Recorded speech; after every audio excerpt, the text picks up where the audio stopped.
Okay, so I think let's go to, we like to have these Fearless Explorer Friday talks. We like to invite great guest speakers. And by the way, as of last night, one of our Fearless Explorers that we showed you a picture of in the kickoff meeting, Ms. Susan Morris, you may not have known her, but she's in that picture in the kickoff meeting. She saw a LinkedIn post and asked if she could come talk to you guys. And so, of course, we said we're going to welcome her, and Mr. Forrest knows her well. So she's the lady that basically helped discover oil onshore Belize through a lot of persistence and so on. So we're going to have her. But today we have just as good Mr. Rocky Detomo. And as you saw, he's going to be talking about some of the high level economics, the government shares, et cetera, et cetera. Maybe just start by saying a few brief words about your career, and then we'll be ready to go when you are. Yeah, sure. So my name is Rocky Detomo. I'm actually a physicist by training. I came into the oil industry with Shell Oil in 1981, and spent a good bit of my early career working on seismic acquisition crews. At one time, I ran all of Shell's seismic acquisition onshore, basically west of the Mississippi. Um, but then I moved to interpretation and seismic data processing. So I did a lot of seismic data processing, started doing a lot of interpretation onshore in the various basins, then moved to New Orleans and started working offshore. So worked initially in shallow water, doing exploration, but also doing development and redevelopment of old fields. Um, Moved on to deep water, served as key geoscientist for the development and of a number of fields that you may see in deep water in the Gulf of Mexico. And then moved to basically an offshore development manager. So responsible for the entire building construction of a platform, hauling it out, putting it in place, drilling the wells, getting the development plans in place, the economics, the whole thing.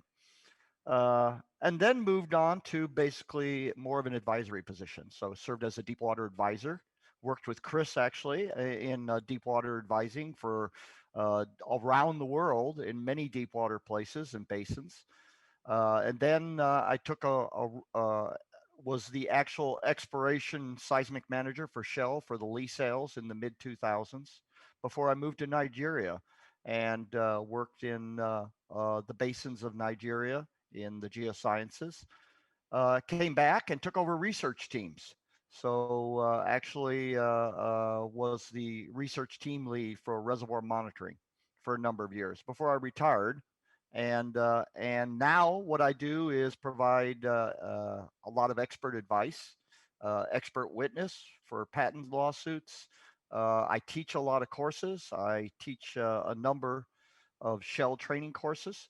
And so today, what I'm going to talk about is something which is you already asked some questions about, and that is around economics.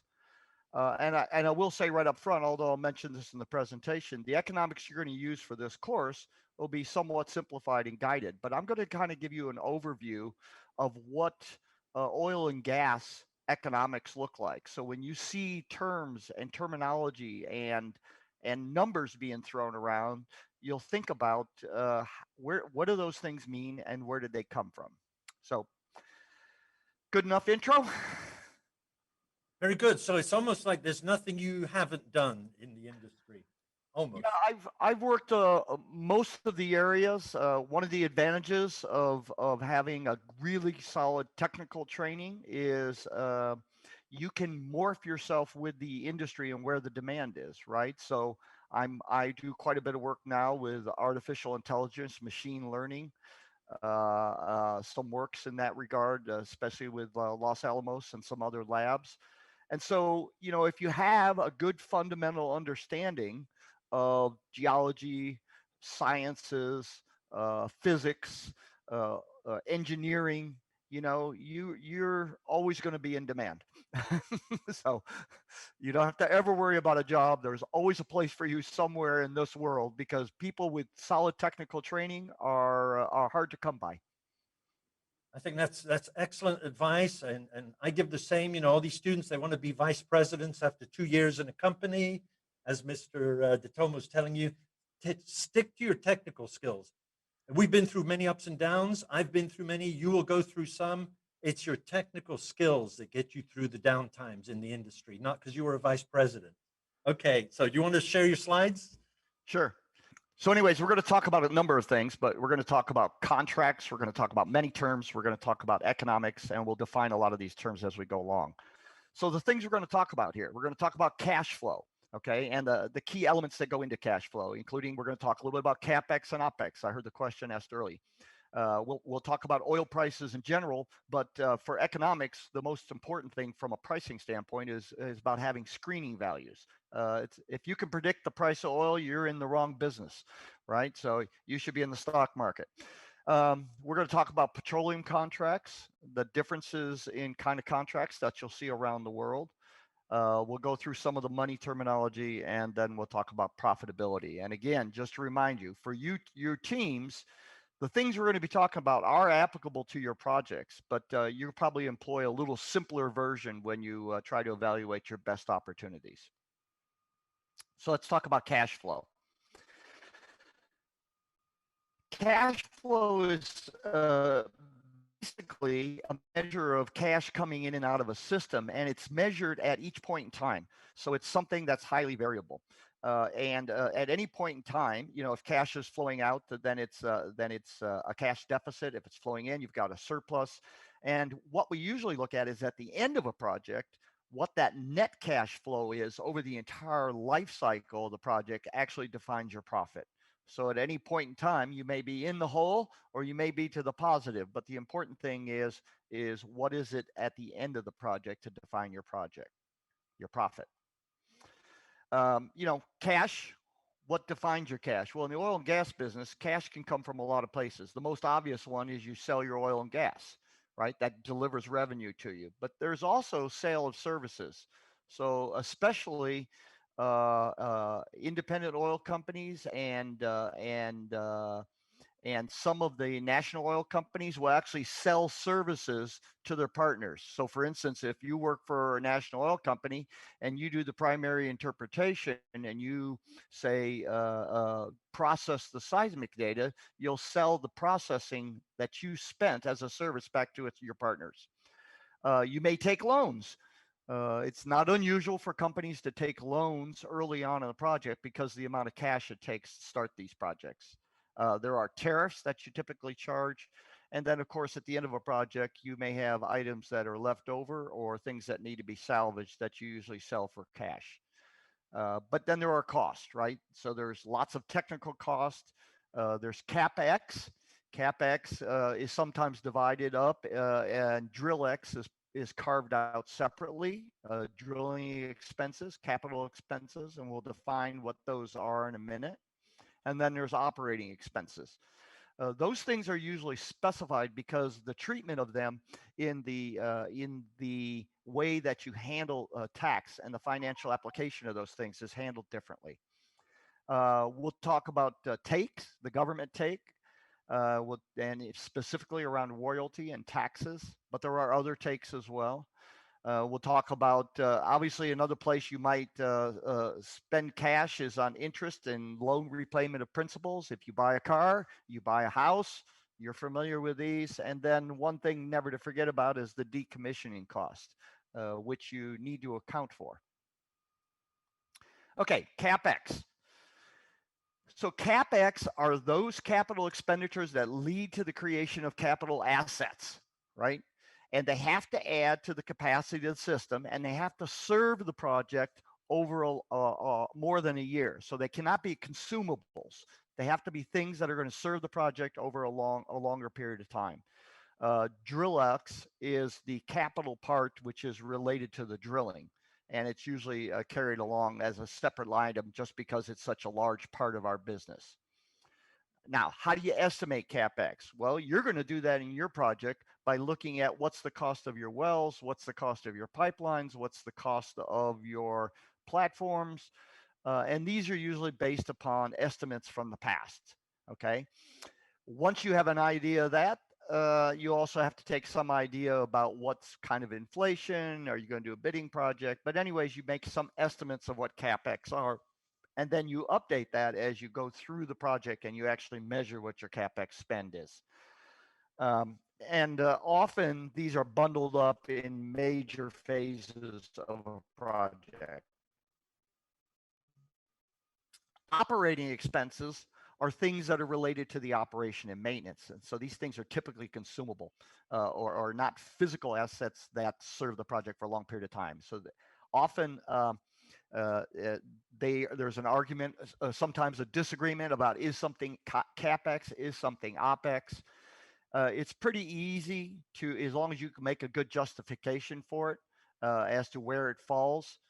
So for instance, often seismic, if you're doing seismic and you're going to use it long-term in a project for the continuous development of it, you might be able to argue it as CapEx, but if you're going to use it to just decide to sidetrack a well or something like that, you might figure out it's part of the operating expenses of an existing field. So these things get moved around. But OpEx, how do you estimate OpEx when you're building a project? So somebody asked this question earlier, how do I estimate OpEx? There's a couple of different ways to do it. You can do it based upon the activity. You can say, okay, well, we know the operating expenses of a platform with 5 people on it who is going to be X amount per year. Or you could do it as a proportion. And usually early in a project, this is pretty common to say it's just a proportion of whatever our CapEx is. And we'll estimate it to, at some percentage. It's usually a number between 2 and 5. Or you could do it based upon dollars per barrel, a certain amount of cost per barrel. It's going to be 50 cents a barrel or whatnot, or per MCF. There's usually an agreed upon way to do it, and then you'll track it over the life of the project, especially on an annual basis, to see how your OpEx is doing. They're important because they're treated differently in the fiscal regimes. So here's a reason why. OpEx can be deducted from taxable income immediately.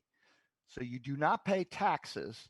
You can deduct your operating expenses from your income, and it's not taxed. So it's a very important thing when you're trying to figure out what your final net income is going to be. So that reduces your tax load. Capital expenditures, CapEx, cannot be deducted from the taxable income directly, but it is typically depreciated over a number of years, right? So if I buy a refrigerator and it's going to last 10 years, then that refrigerator can be deducted and depreciated over the period of 10 years. And we're going to talk about how that's done.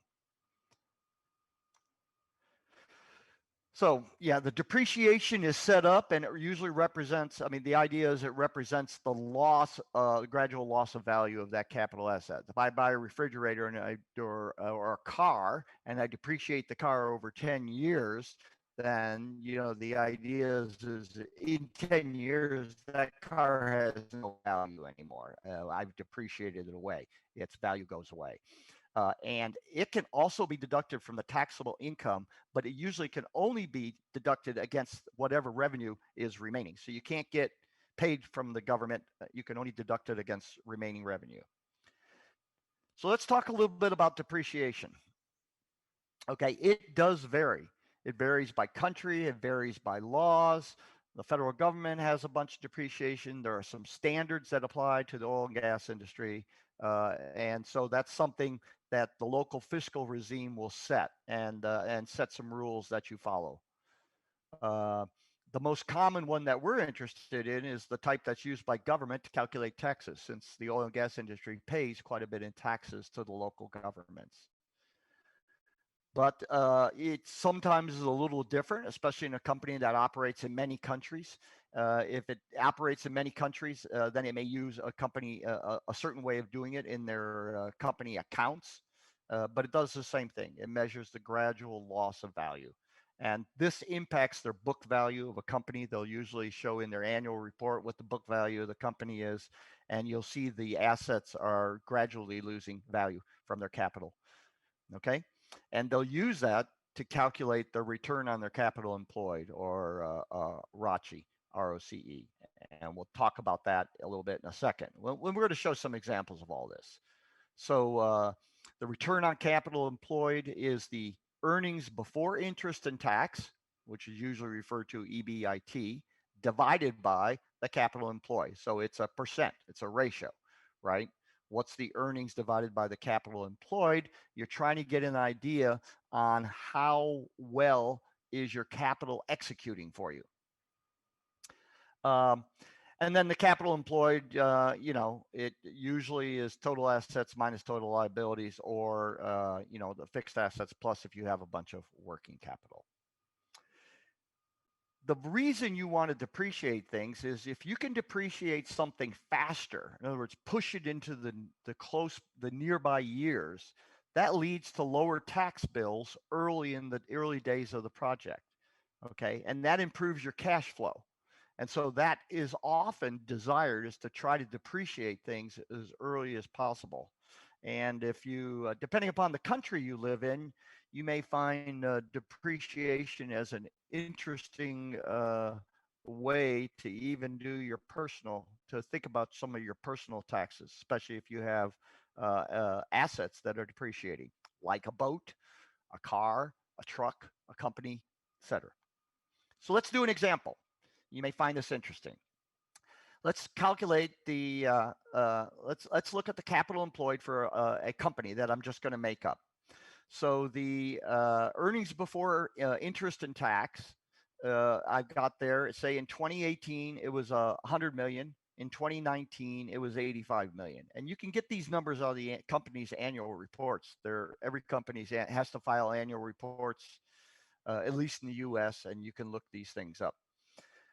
Total assets, they'll report. So say in 2018, 400 million, in 2019, 310 million. Well, the first thing notice is that the earnings are dropping. This is typical in our business because production is usually dropping. So often the earnings drop over time on a particular asset. And then the assets are also then going down. So if you look at, and you have the liabilities there. So if you look at the total capital employed, it's just the difference between the assets and the earnings before interest and tax. So you can see what that number is. And then if I want to calculate the return on capital employed for each year, it's just that ratio, right? It's the ratio of the earnings before interest and tax divided by the capital employed. So you would see the return on capital employed in 2018 was 40%. The return on capital employed in 2019 was 45%. So you say, hey, this company is getting a better return on its capital.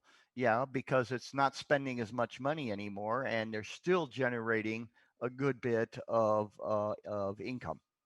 And you can use this as an evaluation of how a company is doing, especially if you want to consider investing in them. Now let's talk about depreciation. A lot of numbers on here. And again, you can look at it in general specifically, but I want to talk about a couple things. In a typical oil and gas project, you spend your capital up front. So you can see here, you spent capital building and putting your infrastructure out there in 20 and 21, 100 million, 200 million, for a total 300 million. You don't have any operating expenses until you start actually producing. So starting in 2021, you have operating expenses, which in this case are estimated to be 5% of CapEx. Okay, so 5% of 300 is about 15 a year. And then you're going to have revenue. So your revenue starts when you start producing it, and your revenue may go up once you're up to full capacity there in 2022, and then you slowly decline over time. So your revenue drops over time. So then, if I wanted to look at what's going on from a financial perspective, I could calculate depreciation. This is depreciation over 5 years. Okay, so if I've got 300 million in capital and I want to depreciate it over 5 years, that's 60 per year, right? So starting in 2021, you can't depreciate it until you actually have some revenue to depreciate it against. So in 2021, you start depreciating it. So there's 60 per year for the 5 years. Okay, and if you subtract that, and you subtract OpEx from the or from the revenue, you'll see what your taxable income is, right? So if I take my revenue, say for 2021, which was 200, I subtract my OpEx, which was 15, I subtract my depreciation was 60, I end up with 125 left over. And you can do that for every year. And it shows you what your taxable income is per year. And now the government comes through and taxes that, right? So now, if it's taxed at say 40%, there's what your tax is. So it's 40% of the taxable income. So if I go down to cash flow and I say, gee, what's my cash flow look like? Well, I only spent money in 2020. I actually spent and got income in 2021. And so you can see it on an annual basis, what's happening with my net cash flow. And then I ran a cumulative underneath it. And this is very typical. Projects start off in the hole. They eventually reach some point where they meet profitability. Okay, so what does it look like? Typical oil and gas project, you have cash out, which goes over time. Okay, you have cash in, which starts when you start producing. And the kinds of things that we typically see are appraisals, studies, seismic, Capex, facilities and wells. That's why you get that big cash flow out spike. Okay, and then you start producing, so you're operating, but you still have some cash out, which is around running cost and maintenance and operating expenses. Okay, and then you have some production plateau and production decline. Now, this is a very, very typical curve. And don't forget about the decommissioning at the end. If I accumulate this, add it all up over time, I get something like the black curve. The black curve shows me what my cumulative cash flow is. It shows me a number of key things. And these are the kinds of predictions you make before you actually execute a project. So first of all, you want to know what's your ultimate cash surplus. You want to know what that little end black line looks like at the end of the project, because that ultimate cash surplus is what's going to help define whether or not you make money on this project or not. The other thing is you want to know what's your maximum exposure. This is the total amount in the hole you will ever expose. And this is important because you got to know whether or not you have enough to cover it.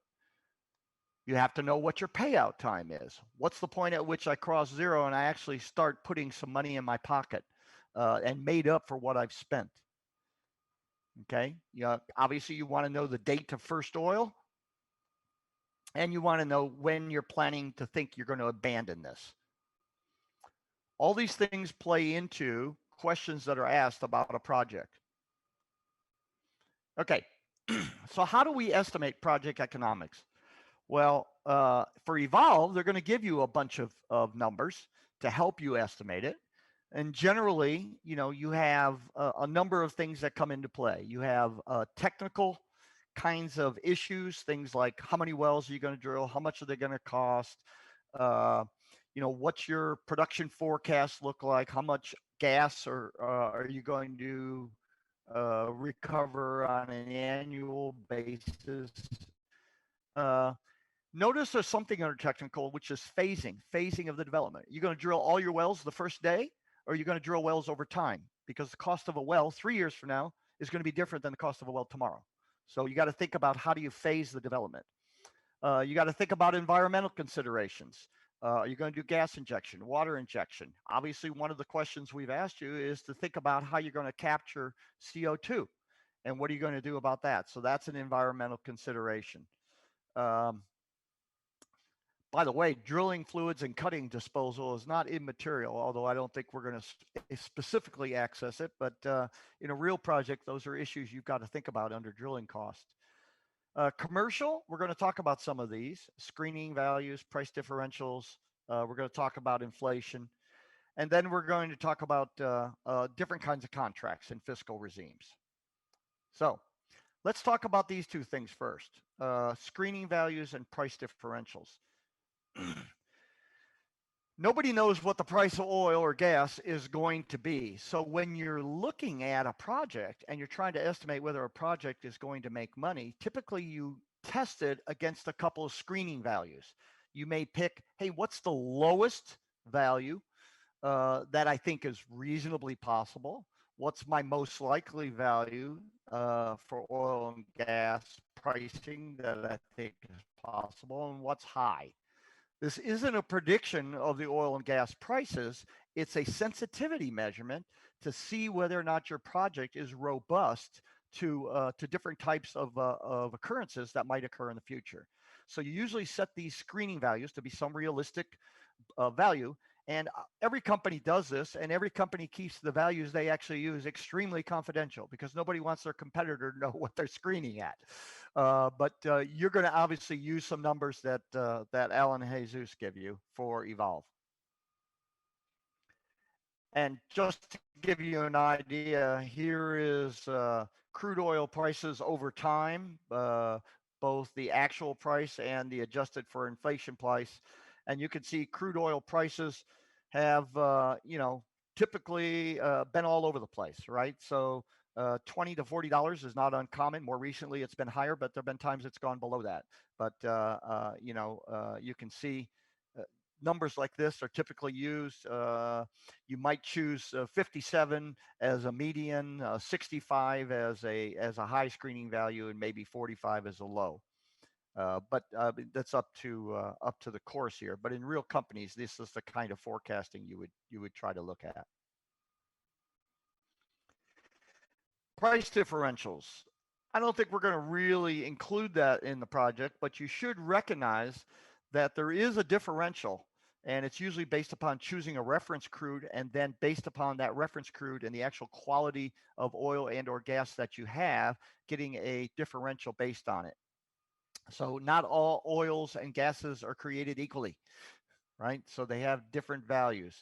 So typically you start with the screening value, and then based upon your own particular hydrocarbons, you would go ahead and adjust for it. And this depends upon things like, for the oil, what the gravity is, may depend upon whether it's sweet or sour, whether or not you have metals, what the admixture of CO2 is in the gas, et cetera, et cetera.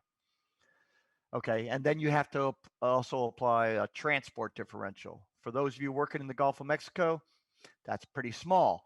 For those of you who are working, say, in a offshore basin off a foreign country who doesn't necessarily need those hydrocarbons, you're going to have to get it somewhere that there's a market. Okay, so, and just to give you an idea, here's a plot for oil of API value as a function of dollar per barrel with a number of crudes put in there. And you can see it's not insignificant. At the time we made this, the correction was about $1 per barrel per API gravity. So if you get some really, really sweet oil, you can get a good differential. It's always interesting to look at the Nigerian oils, right? See, Forcados and Nigerian Light are both up there. Get a real high differential on the quality of oil that they have.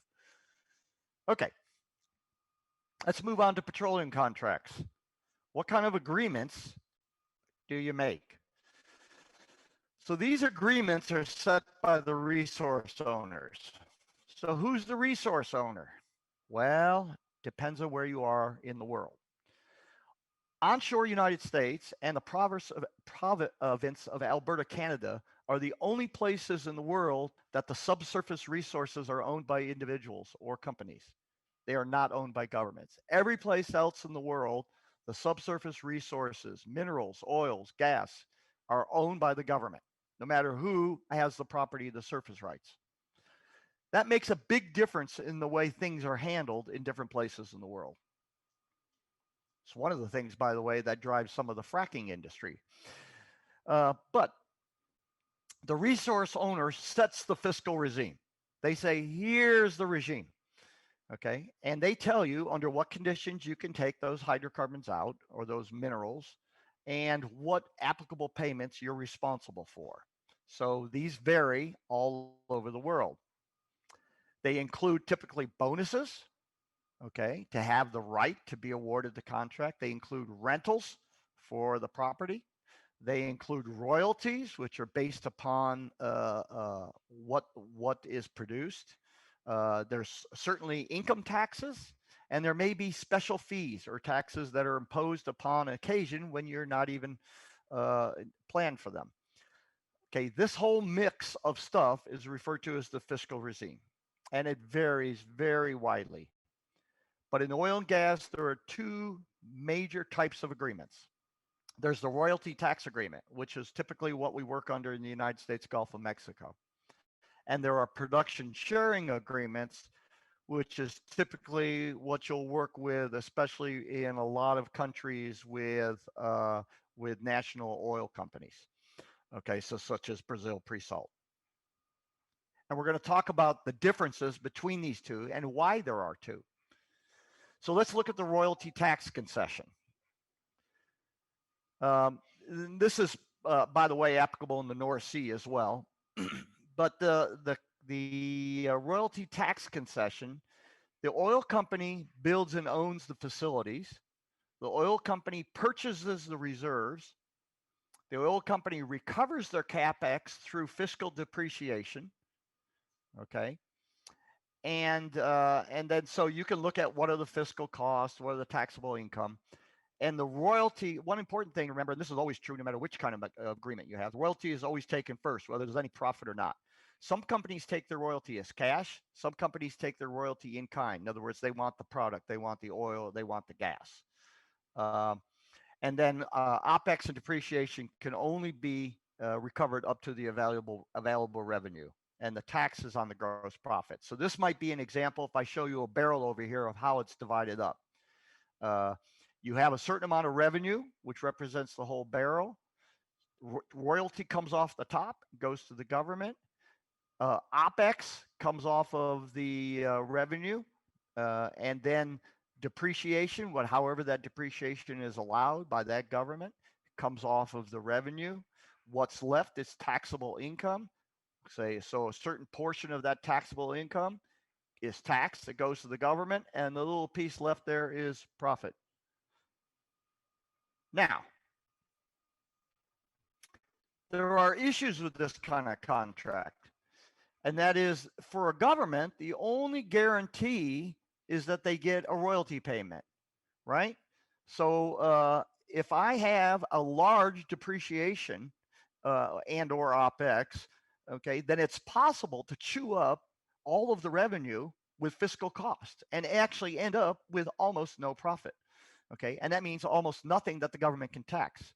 And that becomes a real problem if a government's trying to plan budgeting for what their income is. And so typically for large expensive projects, they would consume all the profit during the early years and to reduce their taxes, which would make it very difficult for those countries to deal with it.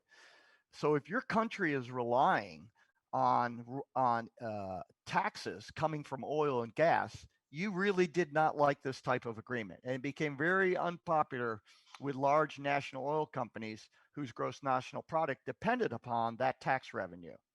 So a different kind of contract was put together, and this is now what you'll see across much of the world, and this is production sharing agreements. So a production sharing agreement, the oil company pays for the facilities, but they don't actually own them. The government owns them. The government owns the reserves, and the oil company in this case recovers capex by carryover through what's something they call cost oil. Okay, so if I look over at the right, I have a certain amount of revenue. Again, the royalty comes off the top. What's left is referred to as equity oil. And what happens on the equity oil is you take your OPEX off, and then you can take out capex, but it's capped. The amount of capex you can take off cannot exceed a certain percent of what's available. And then if you can't depreciate your capex that year, you roll it over. You keep rolling it over into the next year. So this guarantees a certain amount of profit oil, which if you have a national oil company, their partners, obviously they get their share. And then the profit oil for the JV is what's left over. And of course, that's taxed, and you only have a certain piece of that. So this is much more predictable from from a country standpoint in terms of how much tax revenue am I going to get on an annual basis. And this is pretty common what you'll see for production sharing or production sharing agreements or contracts. So it has the advantage, minimum level of profit oil is guaranteed annually. The government owns the facilities and the reserves, so they can boot you out if you don't at the end of whatever your terms are, because they own it, and they don't have to pay you back for it because they've already you've paid for it under the Capex recovery. So now, there's some disadvantages of this from a company standpoint because remember, reserves for the SEC are now depend upon, in this kind of case, depend upon what the oil price is. So people are always having to make adjustments, and it could take a long time to recover your capex. So you can see then the government has take from a number of ways, right? The government takes royalty, the government takes taxes, the government takes bonuses, all these things are in the government take. How much is the government take? Well, before 2000, the year 2000, it was averaging worldwide less than $10 a barrel per BOE. From 2000 to 2014, it changed from about $10 a barrel to over $30 a barrel. Okay, and you can see every country is different. Some countries are cheaper, especially if they're trying to encourage new exploration. Other companies are much more expensive, especially if they control their resources. So you can see 80, Egypt is upwards of 80%, as are many of the Middle Eastern countries. Mexico is about 30. Venezuela is upwards of 90. Places like Guyana, at one, I don't know if it's still there, but was around 15. So government take can be considerable. It's all around incentives. So let's look at an example. Here's a royalty tax concession. So let's say you won your lease bonus in the Gulf of Mexico. You get 10 years to go ahead and decide what you're going to do. So, and you spent some money on the bonus, that's gone. That's sunk cost. You don't recover that. Okay. Lease rentals. You're going to pay, in most places, you pay a lease rental. So something like $25,000 a year per square mile. Lease expiry, you get like 10 years. Once it's developed, 20%, say in the Gulf of Mexico, would go to government royalty. 5% OPEX recovered per year. The first 5 years, your CAPEX is recovered through depreciation. That typically reduces your profit and taxable income to near zero. And then after 5 years, your taxable income is something like 75%, which is taxed at anywhere from 35 to 65%. I think it's almost 50% in the Gulf of Mexico. So if I start off with 1 barrel, I take 20% royalty. I'm at 0.8 of it, of my profit. If I take off CapEx 5%, I'm down to 0.75. The first 5 years, if I take all my depreciation, I may knock my profit down to zero and my taxable income to zero. But after 5 years, okay, if I've already depreciated everything, now, okay, I've got my my income, my profits upwards of maybe 20 to 50% of what my revenue is. So this is typical. So once the CapEx is depreciated. But in a PSA, it looks a little different, right? So we talked about each of these. 30% cost ceiling. So it typically would be phased out. In this case, royalty goes off, leaves you at 0.8.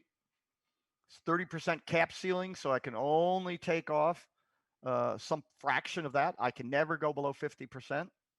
Okay, that means that 50% is always taxed at 35%. And plus, if it's an NOC with 50-50 partners, my profit's down to 16%. Okay, and after 10 years, maybe after I've depreciated all my capital, I can get it up to 24%. But typically, if you think these numbers look bad, you should really look at what some of the government takes are around the world. It's not obvious. Even if you find a very large field in some countries, it can be difficult to make money. Cash flow. When you look at cash flow in a real world, you may also want to look at it, not just your own cash flow. You may want to look at what's the government's cash flow, what's the joint venture's cash flow, because this helps you decide how they're going to feel about the project. Lots of times governments are very pro, even if you or the joint ventures may not be. Okay, a lot of information there. Let's talk about terms you might see. Money terminology.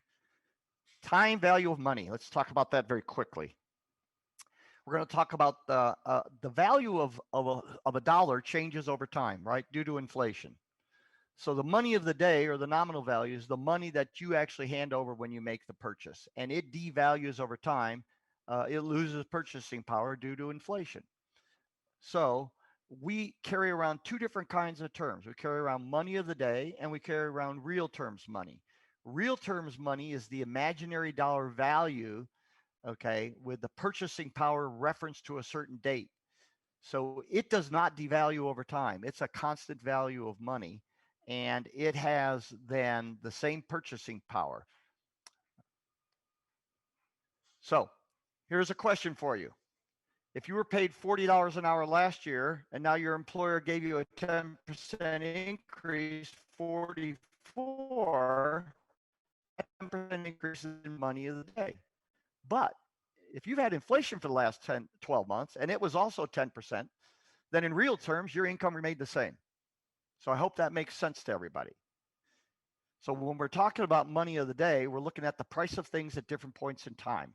And when we quote them in real terms, we have adjusted them for the inflation in the future. So we've adjusted them between those points in times. Okay? Here's an example. Let's say I'm going to drill a well that costs 20 million. Okay, so if a well costs 20 million today, then in money of the day, you know, assuming 2% inflation or 5% inflation, you can see what it would cost in those days in the future. But in real terms, we would just say it's 20 every year. Okay, and the factor that goes between them is the typical interest factor that you see for compounding interest. It's something like 1/1 plus inflation raised to the number of years. Or you can be more sophisticated, but typically something simple. You can see the even a small amount of inflation, 5% inflation, makes a huge difference in terms of what that well would cost in terms of money of the day 6 years from now. And remember, when we sign in to do a project, we don't drill all our wells tomorrow. These wells take time, and this project, the drilling itself, could extend over many, many years. Okay. The reason this is important, it allows you to then look at the phasing. When are you going to build the facilities? When are you going to build the pipeline? You don't want to build something before you need it. You don't want to build a facility and put it out there if you don't have a pipeline yet, because then you've spent the money up front, okay, today that you didn't need to. So here's an example. You're going to drill 4 wells. Should I drill one this year? And then one in 2023, one in 2024, one in 2025, or should I drill them all in 2024? And what you'll see is the typical thing is you always try to spend as late as possible, and you always try to get revenue as quickly as possible. So it's a balancing game between spending and getting income. So think about this for a second. If I told you I'd give you $900 now or $1,000 next year, what would you do? What happens if I said $900 now versus $1,000 2 years from now? Which would you take? Is it clear? It should be clear because it depends upon what you can do with that $900, right? If I can get 5% interest and I took the $900 now, in 1 year, it'd only be worth $945. In 2 years, it'd only be worth $992. So you say, give me $1,000 either next year or 2 years from now. But if I could get 10% return, then obviously I would go ahead and do it for 1 year, but not 2 years, right? And so you would do the calculation like this. The present value of $1,000 next year is $952 today at 5% discount. The present value of $1,000 in 2 years is $907 today at 5% discount. That's why you would take the $1,000. Both are greater than 900. If I looked at it 10% discount, the present value of $1,000 at 10% discount in 1 year is 909. I'd rather have the 1,000 a year from now. But at 10% discount, the present value of $1,000 in 2 years is only $826. In that case, okay, I would not want the $1,000.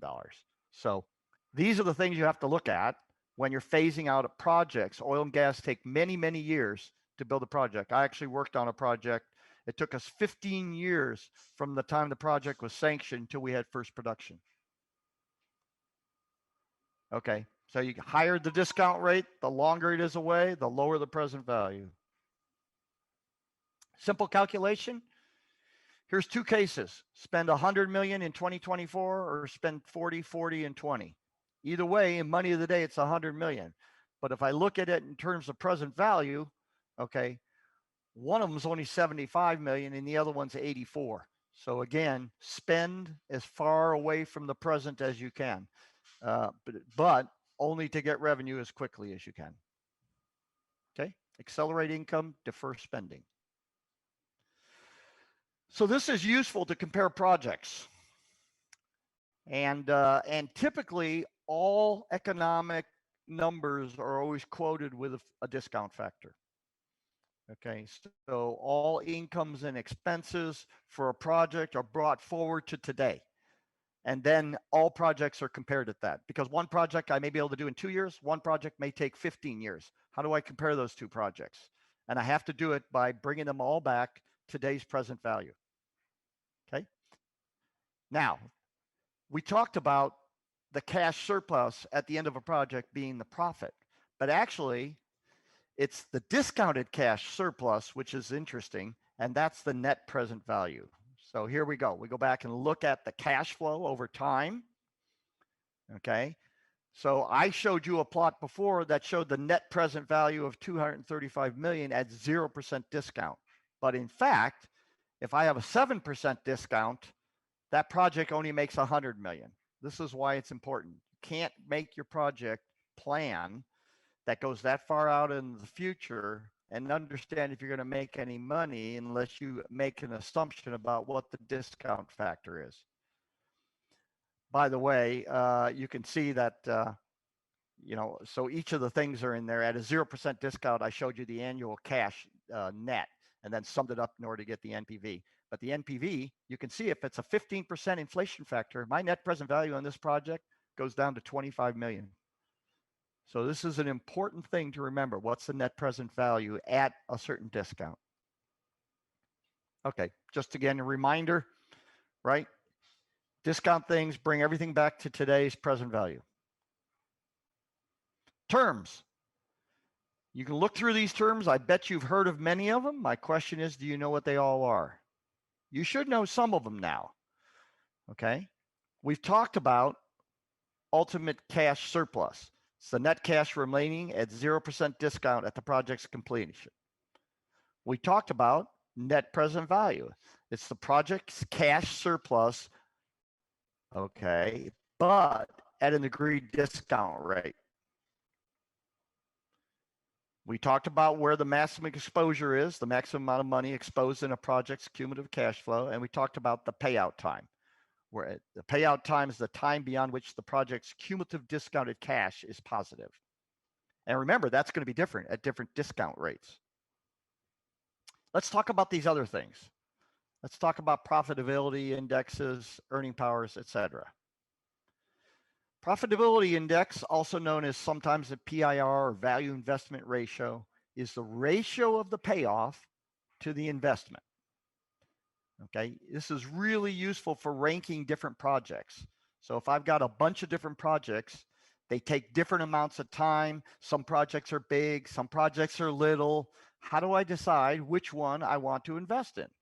Okay, and one of the things you can look at is this profitability index. So it's the net present value. By the way, the profitability index is at a certain discount rate. It's the net present value at that discount divided by the present value of the Capex at that discount. So it really looks at how much money do I have to expose in order to generate a certain amount of profit. Okay, this is real useful for things that that you have a limited amount of capex. So you're limited by how much capital you can bring to bear. Okay, so you want to look at what the best way to utilize your capital. Unit technical cost, you see these quoted. Unit technical cost, again at a discount rate, is the present value of the capex and opex at that discount rate divided by the production at that discount rate. So you can discount the production as well in terms of what's going there. And remember, these all have different phasing. So this is useful when you're trying to understand or you're trying to meet conditions of production. So for instance, OPEC often has constraints on how much production you can do. So what you want to do is find out, how do I best utilize my capital and operating expenses, or what project best delivers that production on a value perspective. So in general, whenever you rank projects, you always want to divide what you want by what your constraint resource is. Is your constraining resource production? Is it capital? What is it? So that's why you see these things typically being used. The internal rate of return. Okay, the internal rate of return at a certain discount. Okay, internal rate of return goes ahead and shows you what the profit or loss is of an investment over time and considers the time value of money. So it's the rate of return at which the equivalent discount at which the NPV would be zero. So you can see here, go back to the same picture we had before, where at 0% discount, we were generating 235 million in net present value. So the question is, at what discount would my net present value be zero? And that would be 21%. So the internal rate of return for this example is 21%. Again, that helps me look at what's the rate of return of the different projects that I'm going to do and help me decide which project's the best. Okay. By the way, you don't always do the best project from a financial perspective. There are other reasons to do projects, right? So it's not uncommon for a company to do a project which is marginally profitable just to get entry into a country, or just to get their foot in the door, or just to demonstrate a technical capability. So you do it for other reasons as well. Earning power. Earning power is a measure of the project's generate profit from its operations. Okay, so can you generate earnings on the investment?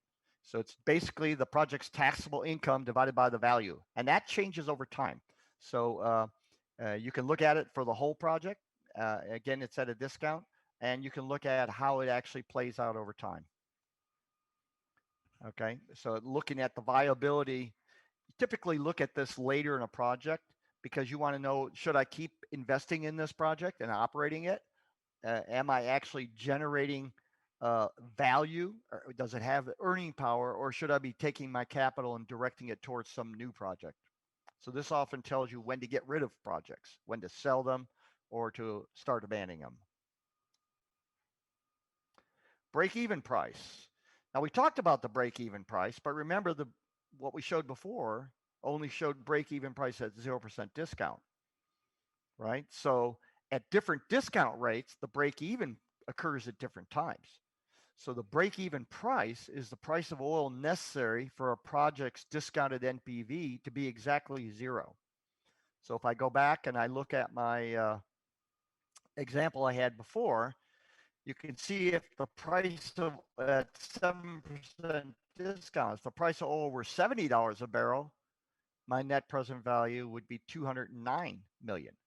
But if my break-even price was if the price was $32 a barrel, then my net present value would be zero. So the break-even price in this case was $32.35.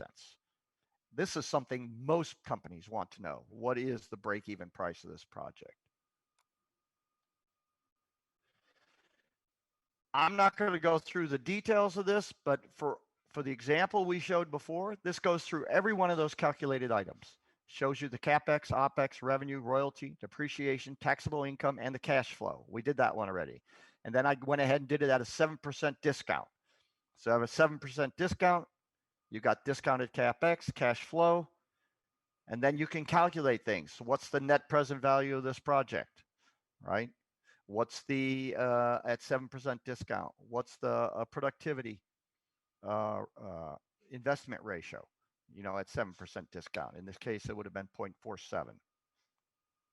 So you often want to show what the fingerprint for the project is. So often you'll want to show not just what is your revenue, but what's the revenue for the other investors. You'll want to look at people will ask you, what's your Capex? What's your Opex? What's the government take? What's the after-tax profit or the final cumulative cash flow? What's the present value? What's the ultimate cash surplus? So these things are all things you're going to want to do when you're bringing a project forward for an investor. And then they'll also ask about sensitivities, like I showed. What's the sensitivity to the price of oil? What's the sensitivity to your reservoir's uncertainty? What's your low and your high on recovery? What's your low volume, your most likely volume? What's your P10, P50, P90 volumes? Okay. And then what about phasing? So let's say I want to do this project. Oh, but there's a hurricane. Hurricane's real bad this year. And so the project is delayed 1 year, 2 years. What does that do to the profitability? If your project's delayed 1 year, does the whole project become unprofitable? Okay. So you got to think about all these things investors will typically ask about. So you should be ready to calculate them. You may not need them for this project, but in a real business world, you would. You could show those sensitivities by looking at something like a spider plot. In other words, if I change how sensitive are certain profitabilities, in this case, the net present value at 7% discount, how sensitive is that to a changing Capex or to a changing production rate, or in this case, to the oil price? Obviously, it's always very sensitive to oil price. But you can look at these kinds of sensitivities, or you can do it in a tornado chart. If you've not seen these kind of charts, these are really common in the industry, spider charts and tornado charts, showing sensitivities to various uncertainties in your project. So finally, takeaways. Remember, okay, cost like OPEX, CAPEX, and tariffs, remember how they vary with the different kinds of fiscal regimes. Think about the time value of money. Think about economic calculations are always in money of the day, and you have to always quote what your discount rate is. And then think about present value, net present value of money, productivity indexes, and ultimate UTC, technical cost. That's it. I know that's a lot of information, but you hopefully you'll find some of it useful. Stop So I sharing. There think we go. you covered a lot of ground, and everybody's got lots of numbers floating in their heads. So let me make, to some of the points you did raise, because, the evolve, obviously we cannot do we don't have a whole department committed to doing economics. So you'll be pleased to hear. Alan, one comment. In Yeah. a typical project, it's a reservoir engineer that gets stuck doing all these calculations. So Right. And I will say, if any of you students do want to do this real world, Mr. Robinson will be available for you to work every single number out that we just talked about. Now, for the rest of you, you'll be pleased to hear that many of these factors, because remember, just like real oil companies, we have to be able to compare all these teams. So we can't have one team saying, oh, well, we predict the oil price is going to be $40, and another team predicts it's going to be, like your 3 Cooper Basin teams. If you're all using different oil prices, it's not going to work.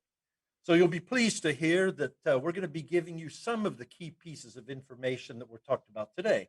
So, yes, none of us knows the price of oil, but we're going to ask Mario what he thinks, and we're going to give you all that number. No, I'm kind of kidding, but we will give you prices, right? So every Cooper Basin team will be told what your revenue will be generated for each MCF or for barrel of oil, and we'll do that for all the Gulf of Mexico teams, et cetera. So don't worry about building a price prediction team. We're going to give you that.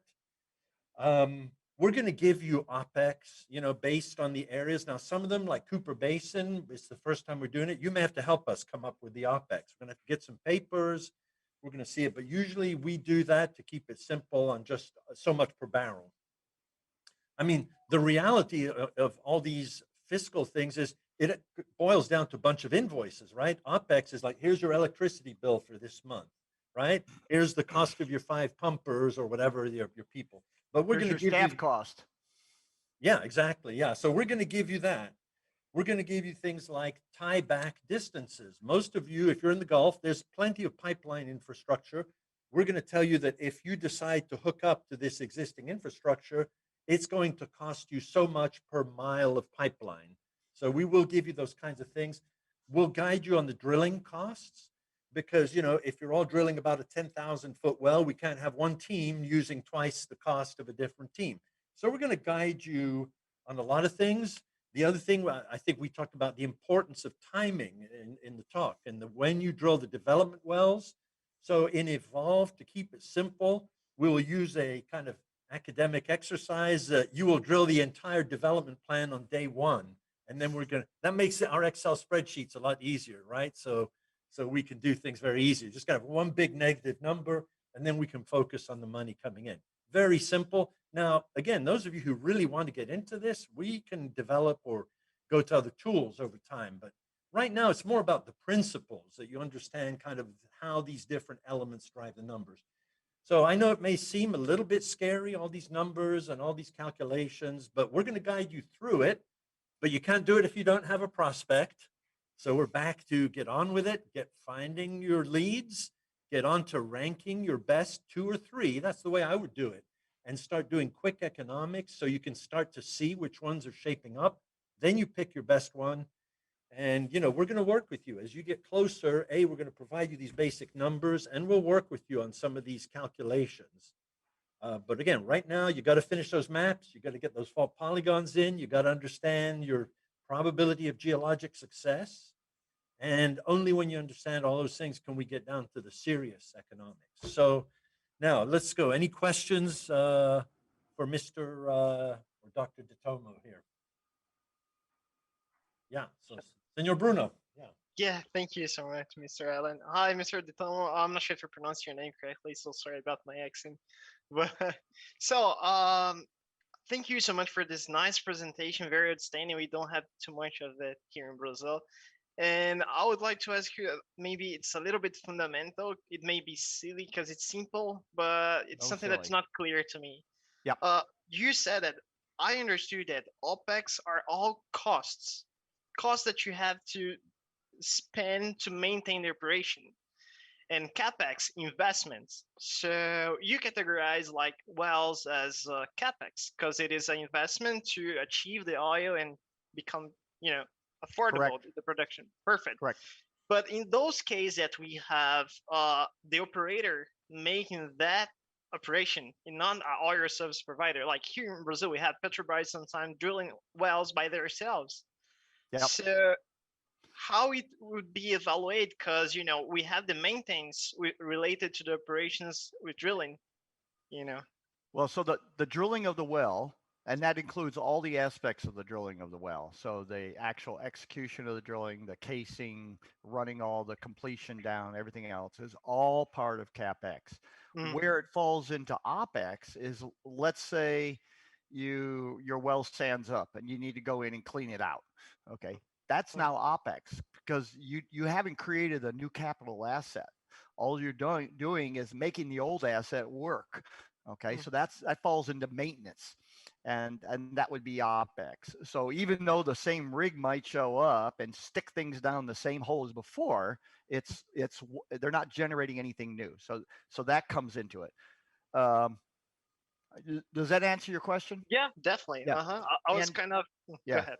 Well, I was going to say, and with the national oil companies, it's kind of interesting because, so if a national oil company is on a joint venture with an independent oil company, then they, depending upon their percent of sharing, okay, then they'll each split those costs. All right, so they'll take the OpEx cost and they'll split it, and then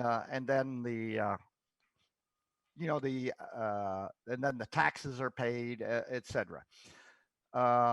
In terms of the operating cost, as you might imagine, the incentives for how a national oil company wants to categorize something and how an independent partner of the joint venture wants to categorize something might be different, okay, in terms of what they would prefer, because it makes a difference.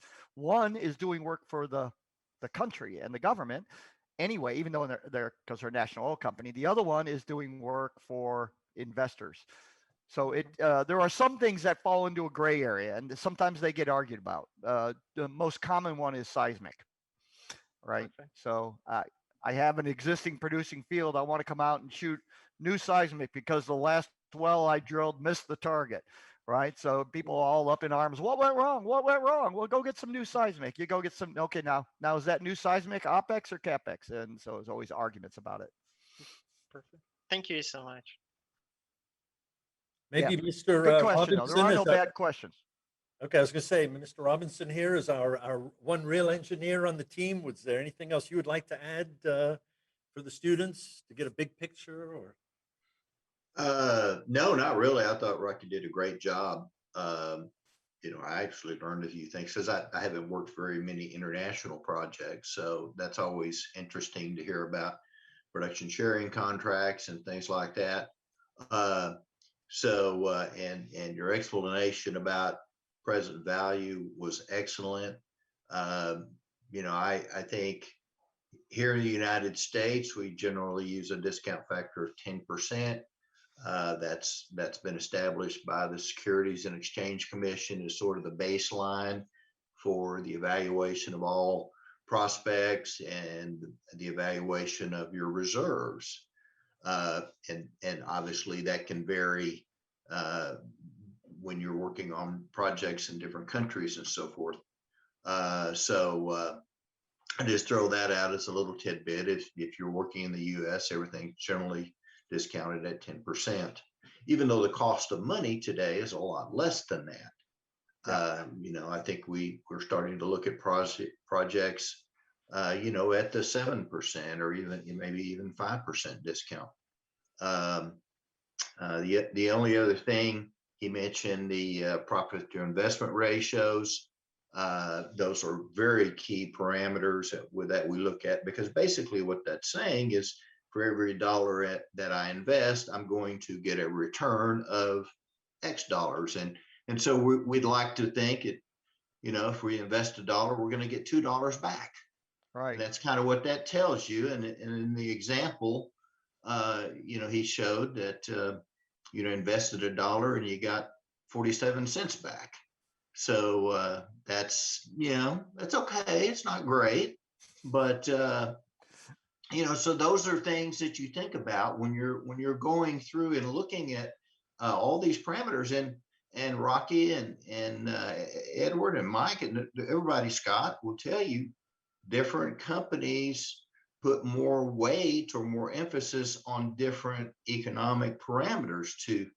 To some companies, the present value profit is more important, but then other companies, the rates of return are more important. So you need to be familiar with all these parameters and all these economic indicators, because they are going to be used quite a bit going forward in evaluating different projects and prospects and so forth. So great job, Rocky. I really enjoyed that. Thank you, Brad. Rocky and Alan, comment about the PSC. Rocky knows this. The cost oil issue. Those costs have to be documented, black and white, red and blue, all over the place. I've seen situations where costs are not paid because you don't have proper documentation. Oh yeah. That can impact profitability. That can have a big impact if you don't get some of your costs back. Right, and even it's not just documentation. It's whether or not it's agreeable. So for instance, let's say there are services provided and, one of the joint ventures may say, I don't think I should pay that for services. I could do that myself. I can do it way cheaper than that. You're right. Well, but somebody else goes, I don't want to let the joint venture do it. I want to get a third party to do it. And so then there's an argument about, well, what is the cost and what are we willing to pay and what are we willing to agree upon? So those are really common problems, Mike, with joint ventures, especially on the production sharing agreements. I was involved with a project many years ago, of course, and we were $1 billion in the hole on cost recovery. And there was some question whether we're going to get it back. I think Shell finally did get most of it back, but it can be a major issue. That's my point. Well, and think about, it's not just cost recovery, because if I don't recover the cost in the year that I'm supposed to, and it gets delayed 2 or 3 years, there's the time value of that money, right? So now, it's like, well, I'll give you your dollar back 5 years from now. Well, I don't want the dollar back 5 years from now. It's only worth 50 cents. Then I want my dollar back now, right? So it's important questions. Another comment, Rocky knows this as well. Projects can actually change over time. Like I remember a deep water project where they were going to drill 30 wells and they found out that the wells were going to be much better than anticipated. And they could cut the well count in say half the number of wells get the same volume. Obviously, right. It can also work the other way, where you think you got your knowledge about the reservoir and the rock parameters and the reservoir calculation, and you find out that it's not as good as you thought it was going to be. So yeah, I think it can change over time. Yeah, and I think the more common one I've seen, especially when there's uncertainty and when capital is hard to come by, is people will build a small platform or a small capacity system, right? And only drill enough wells to fill that capacity. And then when you eventually start the decline, when the decline reaches a certain point, then you'll go out and you'll drill some more wells. So that's typically what's referred to as a phased development, right? Rather than develop the whole thing at once, spend all my capital now, even though the value is sitting in the ground, I'm only going to spend a little capital now, make enough money that I can use that money to make an investment down the road where the cost of the capital down there is much less. So these are all, if you run a real company, by the way, these things apply to any kind of company you run, right? About how do you phase your cost versus your income? I don't care if you're running a dress store, it's the same kind of calculation. So it's good to have an understanding of it because it tells you why people take the actions they do, and it tells you something about their uncertainty. Okay. Any other questions from the students? I have a question. I was asking me about the depreciation of a well and the taxes related. And should that depreciation be based on expected production and already produced?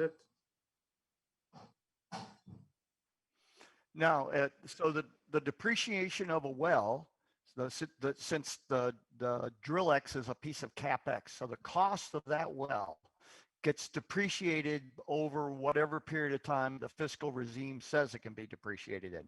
In the case of someplace like Brazil, okay, you would depreciate it against the cost oil. And if you didn't have enough cost oil, it's capped, then you roll it over and you depreciate it the next year and the next year until you get it there. But it doesn't matter whether or not whether or not that well is producing 1,000 barrels a day or 10 barrels a day. It's a capital investment as long as it's producing. Okay, that it's a capital investment you have to depreciate over whatever the fiscal reserve fiscal terms define. Thank you. Okay. Yeah, and you don't do it on a well by well basis, right? You don't say, well, this well is only depreciated by its reserves or its production. No, it's the whole project, all the capital against all the project's returns. Okay. Rocky, any other? Oh, go ahead. Actually, I have a question, Rocky. So here in the US, capital expenditures are sort of broken up into tangible and intangible. We can only depreciate the tangible items. Your refrigerator example was a good one. Right. Say, for example, the cost of the mud system to drill a well isn't a tangible item, even though it's obviously a cost to drill the well. We can't depreciate the cost of that mud. That's can be written off. That's more of an expense item. So that's sort of in the international projects. Do they look at it the same way? Is that mud cost something that we can write off right away, or is it something that has to be sort of depreciated over time, or how do they handle that on the international projects? Yeah, since the mud is not a physical thing which adds into the infrastructure that's there, it's considered just an expense. Okay, which is a big deal when you look at the difference in cost between water-based muds and oil-based muds, and all of that. So it does show up as an expense. It doesn't show up as part of the capital. Okay. Okay, are there any other questions from the students? If not, I'll make kind of a quick editorial comment. I always like to tie things back. So first of all, you students, I'm sure your parents have thrown their hands up in horror as they've understood that you're studying petroleum geology, and they're thinking, what a nasty business. Well, you guys are going to work for those nasty oil companies who are making all this money, and they're taking advantage of all these countries. And, you're working with Professor Antonello, who understands petroleum geology. Go work for somebody else. And then you look at these fiscal terms and you realize that, you know what, you're working mostly for the host country. I remember there was a bid round in Libya where, the companies were bidding based on the government take. It was like, here's all this acreage, and you just tell us how much you're giving the government back. And I believe the winning bid was like 99% of the future revenue. Because remember, by the way, those fiscal terms are inversely proportional to the prospectivity of the area in general. No, it's true. It is. The more attractive a basin is, the more the government is going to try and take. But anyway, so as I say, people may tell you we're a nasty business and we're all just raking in all these profits. We're mostly working for these countries, and we're making lots of money. And as Mr. Detomo said, the one exception is here in the US and up in Canada, I guess, where individuals own the land, the mineral rights. And so instead, what you're doing is you're making them rich. And so that's why all the landowners in Texas have big cowboy hats. They drive great big F-150 trucks, and they have these very expensive boots made out of ostrich skin or alligator skin. So anyway, but that's what we do in this business, right? Well, Alan, it's also why. So think about it. If I live in France and I have a nice big farm, and a company shows up and says, "I want a frack here," and you say, "Gee, what do I get out of it?" And the answer is nothing. Well, I get some surface leasing for my equipment, but the mineral rights all go back to the government. You're gonna say, "Yeah, I don't want that. That's a terrible idea," right? But you go out Texas, and the farmer out there owns the mineral rights, and he says, "What am I going to get out of it?" "You're going to get 30% of the profits," and it's like, sounds like a pretty good deal. So there's a big difference in the incentives of why certain projects are approached in different parts of the world and certain projects are not. Okay, well, I think if there are no more questions, maybe we'll give you another round of applause. Thank you. And that was a lot of material, so thank you all. But like I said, refer to it later if you're interested. Yeah, and we'll definitely be coming back and working with you as in our simplified evolved economics. And I did write in there, by the way, we use NPV 10, just like the Securities and Exchange Commission. That's what we'll be using for evolve. Yep. Okay, well, I think if there's no questions, that closes it up for today.